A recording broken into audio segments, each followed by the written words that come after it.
क्या तुम्हें पता है हमारे गेम में एक ऐसा सेटिंग है जिसके साथ अगर तुम गलती से भी छेड़खानी करते हो, गलती से भी वो चेंज हो जाता है, तुम्हारा एक भी गोली एनिमी पे लगेगा ही नहीं। ये क्या कर दिया यार, सही करो प्लीज। एक भी बॉडी या हेड नहीं लग रहा है।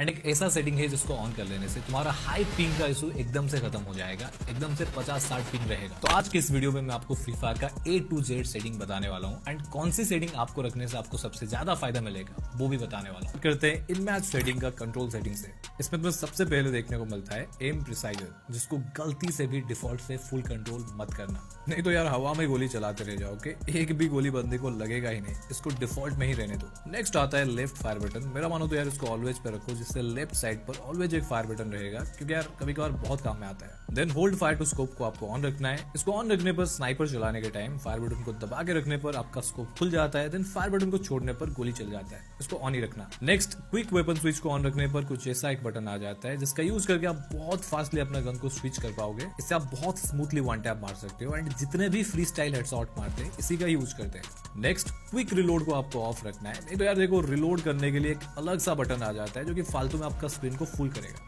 नेक्स्ट आता है reload progress on cross air. इसको ऑन करने पर जब भी तुम गन को रिलोड करोगे, आपके एम के बीच में कुछ ऐसा एक बेकार सा एनिमेशन आता है जो कि देखने के लिए अच्छा नहीं लगता है। अगर तुम्हें अच्छा लगता है तुम रख सकते हो, बट मैं इसको ऑफ रखना प्रीफर करता हूँ। नेक्स्ट आता है फ्री कैमरा बटन, जो कि पहले फ्री लुक था।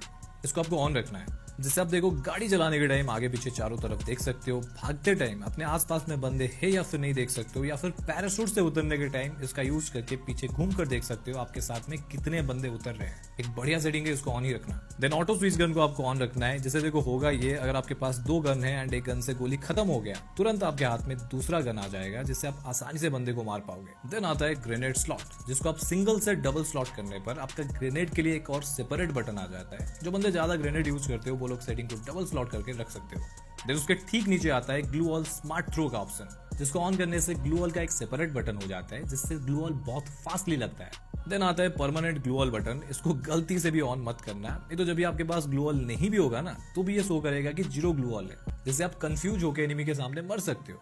नेक्स्ट आता है रन मोड। आपको इसको क्लासिक पर ही रखना है। अगर आप इसको ड्रैग या फिर मिक्स्ड रखते हो, आपको गेम प्ले करने के टाइम दिक्कत हो सकता है, तो मेरा मानो यार इसको क्लासिक पर ही रहने दो। इसके बाद में आता है व्हीकल कंट्रोल। इसको गलती से भी वन हैंडेड मत करना, नहीं तो आपको गाड़ी एक ही हाथ से चलाना पड़ेगा, जो कि कंट्रोल कर पाना मुश्किल है। व्हीकल कंट्रोल को हमेशा 2 हैंडेड आपको रखना है। एंड इसके नीचे आपको कस्टमाइज का भी ऑप्शन मिल जाता है, तो अपने हिसाब से गाड़ी का कंट्रोल को चेंज कर सकते हो, बटन को आगे पीछे करके अपने हिसाब से। ओके, कंट्रोल सेटिंग के बाद नेक्स्ट आता है इन्फॉर्मेशन सेटिंग। तो स्टार्टिंग में विजुअल के अंदर तुम्हें क्रॉसहेयर टाइप का 2 ऑप्शन मिल जाएगा, क्लासिक एंड न्यू। अभी देखो हमारा क्लासिक क्रॉसहेयर कुछ ऐसा दिखता है एंड उसको न्यू करने पर वो कुछ ऐसा दिखता है। अभी देखो अपना अपना मर्जी है, मुझे क्लासिक वाला पसंद है, तुम अपने हिसाब से रख सकते हो। एंड उसके ठीक नीचे डैमेज इंडिकेटर का भी आपको 2 ऑप्शन मिलता है, क्लासिक एंड न्यू। अभी दोनों में डिफरेंस ये है, डैमेज इंडिकेटर को क्लासिक रखने पर आपका हेडशॉट एंड बॉडी शॉट का डैमेज का साइज छोटा रहेगा एंड ज्यादा टाइम के लिए रहेगा, जहां yellow body shot and red headshot लगेगा। बट इसको न्यू रखने पर डैमेज का साइज बड़ा हो जाता है एंड बॉडी शॉट का डैमेज व्हाइट हो जाता है। तो देखो फिर से मुझे यार क्लासिक रखना पसंद है, आप अपने हिसाब से कुछ भी रख सकते हो। नेक्स्ट आता है हीट मार्कर। इसका भी 2 ऑप्शन है, न्यू रखने पर एम के बीच में ऐसे व्हाइट एनिमेशन आता है एंड क्लासिक रखने पर ऐसे रेड कलर का एनिमेशन आता है। देखो इस चीज का कुछ भी काम नहीं है, सही से दिखता भी नहीं है, आप अपना मर्जी से कुछ भी इसको रखो। ओके, नेक्स्ट टीममेट निकनेम में आपको 2 ऑप्शन देखने को मिलेगा। डिस्प्ले रखने पर टीममेट का नेम उसके ऊपर दिखाएगा एंड हाइड कर देने से सिर्फ उसका नंबर दिखाएगा, नेम नहीं दिखाएगा। उसके बाद आता है एनिमी आउटलाइन का ऑप्शन। इसको ऑफ रखने पर कुछ भी नहीं दिखेगा, ऑन रखने से एनिमी के बॉडी के चारों तरफ ये येलो कलर का आउटलाइन दिखाएगा, जिससे एनिमी को स्पॉट करना और ज्यादा आसान हो जाता है। इसको ऑन ही रखना। Next display SP number first. इसको ऑन रखने से तुम्हारे पास एग्जैक्ट कितना सील्ड पॉइंट है सामने लिखा हुआ मिल जाएगा, नहीं तो इसको ऑफ रखने से सिर्फ एसपी का लाइन दिखाएगा। मैं रिकमेंड करूंगा इसको ऑन ही रखो। देन आता है स्कोर बोर्ड का सेटिंग, जिसका यूज करके आप अपने झूठे दोस्त को पकड़ सकते हो। सपोज आप बीआर यानी फुल मैप खेल रहे हो, आप अपने टीममेट के नेम के ऊपर टैप या फिर होल्ड करके उनके पास कौन सी गन है, कितना वाल है, कितना मेडकिट है, सब कुछ देख पाओगे। आप सेटिंग को आपको होल्ड पर ही रखना है, गलती से भी इसको टैप मत रखना, नहीं तो फाइट के बीच में एक्सीडेंटली टच हो जाएगा और तुम्हारे स्क्रीन के ऊपर ये सब आ जाएगा। नेक्स्ट इन गेम टिप्स को आपको सिंप्लीफाइड रखना है। इसको क्लासिक रखने से गेम टिप्स ऐसे बड़ा स्क्रीन में दिखाएगा, बट सिंप्लीफाइड से ऐसे मिनी मैप के ऊपर छोटा छोटा करके दिखाएगा। सेम एलिमिनेशन नोटिफिकेशन आपको क्लासिक रखने से किल करने पर ऐसे बड़ा एनिमेशन दिखाएगा एंड सिंप्लीफाइड करने से ऐसे छोटा एनिमेशन दिखाएगा। मुझे तो यार क्लासिक एनिमेशन पसंद है, आप अपने हिसाब से कुछ भी रख सकते हो। देन इसके ठीक नीचे आपको गन शॉट अलॉट का एक ऑप्शन मिल जाता है, इसको आपको ऑन ही रखना है, जिससे यार तुम्हें पता लग पाएगा किस डायरेक्शन से बंदा तुम पे फायर कर रहा है, ऐसे बुलेट का सिंबल दिखाएगा। नेक्स्ट आइटम फाइंडर ऑप्शन देखने को मिलेगा। जाएगा, इसको आपको रिकमेंडेड टाइम पर ही रखना है। इसका काम ये है, आपके आसपास में अगर कुछ लूट गिरा होगा लाइक फेस्ट वगैरह, वो आपको कुछ ऐसे दिखा देता है, बट इसको ऑलवेज ऑन या फिर ऑफ मत करना, रिकमेंडेड टाइम पर रखना, जिससे स्टार्टिंग के 600 सेकंड यानी 10 मिनट तक ये आपको चीजें दिखाएगा, उसके बाद ऑटोमेटिक ऑफ हो जाएगा। देन ऑटो क्विक मैसेज को आपको ऑन रखना है, जिससे आप जब भी ड्रॉप लूट करोगे, रिवाइव करोगे, एक क्विक मैसेज डिप्लॉय होगा आपके टीममेट को कि फलाना बंदा हमारा ड्रॉप लूट कर रहा है। Then next, receive emoticons from spectators को ऑन रखने से स्पेक्टेटर्स तुम्हें देखते टाइम इमोजी सेंड कर पाएंगे, उसको ऑन ही रखना है यार। नेक्स्ट बारी आता है हमारा सेंसिटिविटी सेटिंग की, जो कि नो डाउट गेम का सबसे ज्यादा इंपॉर्टेंट सेटिंग है।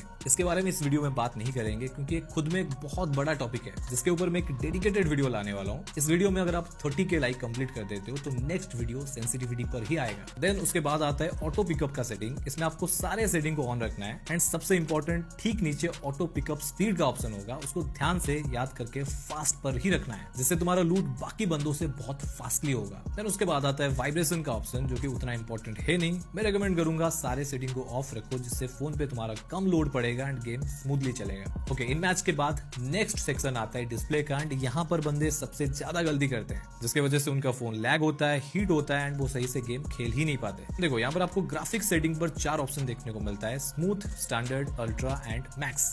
अभी देखो, ये जरूरी नहीं है कि अल्ट्रा ग्राफिक्स या फिर मैक्स ग्राफिक्स पर खेलने पर ही आपको सबसे ज्यादा फायदा मिलेगा। इवन फ्री फायर खुद बोलता है अल्ट्रा या फिर मैक्स ग्राफिक्स पर खेलने पर आपका फोन ज्यादा हीट होगा, लैग भी होगा। अभी अगर तुम्हारे पास एक अच्छा डिवाइस है जिसका रैम एंड प्रोसेसर अच्छा खासा है, तो तुम अल्ट्रा या फिर मैक्स में खेल सकते हो, बट मैं रिकमेंड करूंगा इतना हाई ग्राफिक्स में खेलना ही मत। अगर आपका फोन थोड़ा बहुत हीट होता है, लैग होता है, तो स्मूथ या फिर स्टैंडर्ड ग्राफिक्स में ही खेलो। एंड अगर तुम्हें खेलना ही है, तुम्हारे पास एक अच्छा डिवाइस है, तो परफॉर्मेंस मोड को तुम्हें ऑन रखना है, जिससे तुम्हारा बैटरी भी कम खर्च होगा एंड फ्रेम रेट भी सही मिलेगा। एंड अगर फिल्टर की बात करें तो इन सभी में से ओशियन फिल्टर सबसे बेस्ट है। एंड उसके ठीक नीचे आपको हाई एपीएस का सेटिंग मिलेगा, जिसमें आपको 3 ऑप्शन देखने को मिलता है, नॉर्मल, एनहांस्ड एंड हाई। देखो, गेम में जितना ज्यादा एफपीएस होता है उतना बेहतर होता है, तो मैं रिकमेंड करूंगा अगर तुम्हारा फोन लैग नहीं हो रहा है तो अपना एफपीएस को हाई करके देखो। अगर आपका फोन सही चल रहा है तो हाई पर ही रहने दो, और थोड़ा बहुत लैग कर रहा है तो कम से कम हाई एफपीएस सेटिंग को आपको एनहांस पर रखना है। देन ऑटो स्केल सेटिंग को आपको ऑफ रखना है, नॉट स्क्रीन को भी ऑफ ही रखो। एंड लास्ट में जायरोस्कोप इफेक्ट इन लॉबी को ऑन करने से लॉबी में तुम्हें कुछ ऐसा जायरोस्कोपिक इफेक्ट मिलेगा। देन डिस्प्ले के बाद आता है साउंड सेटिंग। यहाँ पर कुछ करो या फिर ना करो यार, सबसे पहले यहाँ कर ये कैरेक्टर वॉइस को ऑफ करना है, बहुत बेकार आवाज निकालते हैं गेम के अंदर, इसको ऑफ ही करो। देन मैं रिकमेंड करूंगा साउंड इफेक्ट को जितना हो सके बढ़ाकर रखना है, जिससे तुम एनिमी का फुटस्टेप सही से सुन पाओगे। और बाकी इसमें कुछ खास है नहीं। नेक्स्ट चलते हैं रिकॉर्डिंग सेक्शन पर। यहाँ पर देखो, रिप्ले ऑप्शन को तभी ऑन करो जब भी तुम्हारा फोन लैग नहीं करता, क्योंकि ये चीज बैकग्राउंड में रन करता है एंड आपका फोन को और भी ज्यादा हीट करेगा। तो सेटिंग को ऑन करने का जरूरत ही नहीं है, और बाकी के जो भी सेटिंग है इनको ऑफ ही रहने दो। देन सारे नोटिफिकेशन को आपको ऑन रखना है।